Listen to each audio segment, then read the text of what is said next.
This square starts just like this classic granny square, but one small stitch completely changes the look. The spike stitch is actually very easy once you know how to make it and where to place it. So let me show you how it works.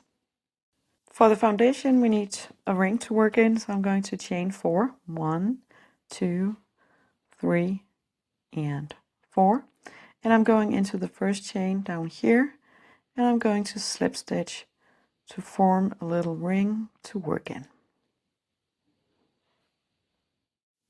Start by chaining 4. 1, 2, 3, and 4. Yarn over and go back into the ring and put in 3 double crochets. So 1 and 2 and 3. And then we're going to build a corner, and that will be a chain 1 and then another 3 double crochets. It's a little bit special with the chain 1 in the corner, and if you prefer to have 2 chains, you can do that, but it will change the look of the square just a little bit, and I prefer to have the chain 1, so another chain 1 over here. I prefer that chain 1 because it makes the square looks more dense, and that is what I'm going for with this square. So that was 1 double crochet, 2 and 3, and another corner, so chain 1. And then we did our chain 4 in the beginning, and so the fourth chain is the corner, and the first 3 chains are the double crochet. So we only need 2 more double crochets to finish this round. 1 and 2, and slip stitch in the third chain to complete round number 1. Round number 2 starts in a corner with a double crochet, so I am yarning over and doing a standing stitch. You can just attach your yarn and do your chain 3 if you prefer that. After your first double crochet or 3 chains, we're going to chain 1, and then we're going to add 3 double crochets into the corner, so this chain 1 space. 2 and 3. We're not going to chain anything between, we're just going to move directly over to the next corner, and in there we're going to put 3 double crochets and a chain 1. I did a color change for this round, but you don't have to. You can of course continue with the same color if you want to, and you can also think about whether you want to continue changing colors for each round or if you want to do only 2 colors. If you do only 2 colors, it would look a little bit like this. This is a 2-colored sample I'm working on right now, and as you can see, this spike stitch that we're going to do on round 3 does create something very wonderful to the pattern. So you can see if we're doing only 2 colors, we get this kind of, I don't know, row effect that you don't really get with the classic granny square because the rows looks more connected this way. I added in 2 double crochets in the first chain space that we started working in, and I'm going in on the top of my first double crochet and slip stitching to end the round. On round 3, the really fun part starts. So we're again going in to a corner, attaching our yarn or continuing with the same color. And again, I am starting with the last double crochet of a cluster. So put in 1 and chain 1 for a corner and add in 3 more. Great thing about this pattern is that when you know how to do this round, the pattern repeats itself. So on the next round, you'll do exactly the same thing. And the corner stays the same. So let's do the first spike stitch. Well, actually, we're going to start with just moving into the space over here. So it's not a chain space because we don't have any chains, but it is a space. So yarn over and add in 1 double crochet.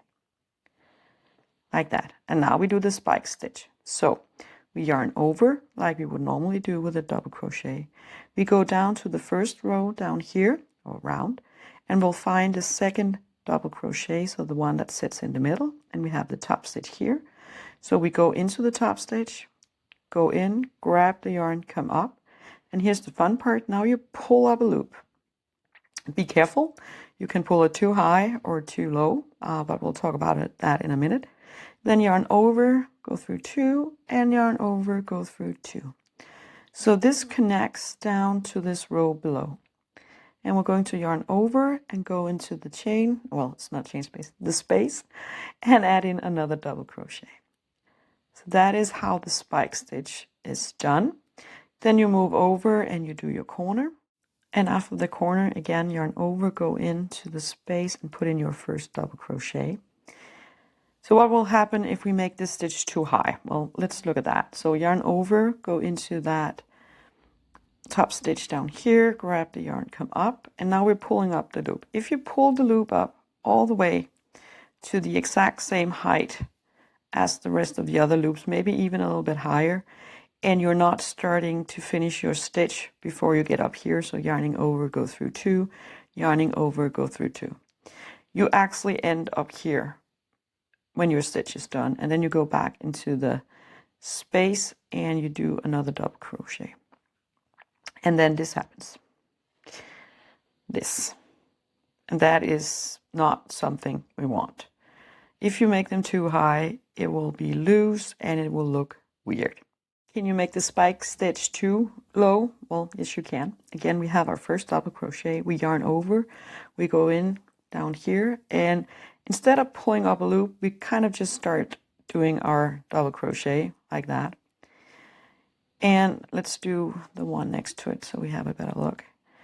And at first, it might not seem like a huge deal. It will actually kind of sit in place.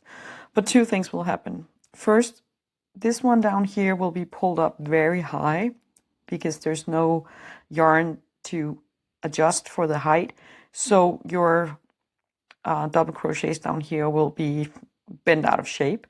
And the entire square will actually start to bend out of shape. I know right now it looks quite even up here, but if you continue to do this all the way around, it will end up looking very weird. I have 4 reasons for why I really do enjoy this pattern for this square. First of all, I think it's a great addition to the classic granny square. I don't think it can replace it, and I don't think that it should, but I think it's a great addition because you get something that's a little more dense and without the holes, and for some projects that can actually be a huge benefit. The second thing is this is now going to be repeated, so round 3 will just continue. So on the next round you'll just add, you do your corner and you add your 1 double crochet, your spike stitch, and your 1 double crochet here, and you do the same over here and move into the corner. So you can make this as big as you want. The other thing that's great, the third thing, is that you're actually building on the back of the project as well. Let me show you on this one instead, maybe. So you can see you get your spike stitches on the back as well. So you can flip your project over when you are crocheting, especially if you have some leaning issues. You can just do that. The fourth thing is that, I think that doing it in 2 colors makes the pattern looks incredibly well. I think this has such a great effect, and I think this might actually be the main reason why I really do enjoy this square. So that was all for today. Thank you for watching. I hope I see you in the next video. If you enjoyed this video, this tutorial, this square, please let me know in the comments and maybe consider subscribing or sharing this video with someone.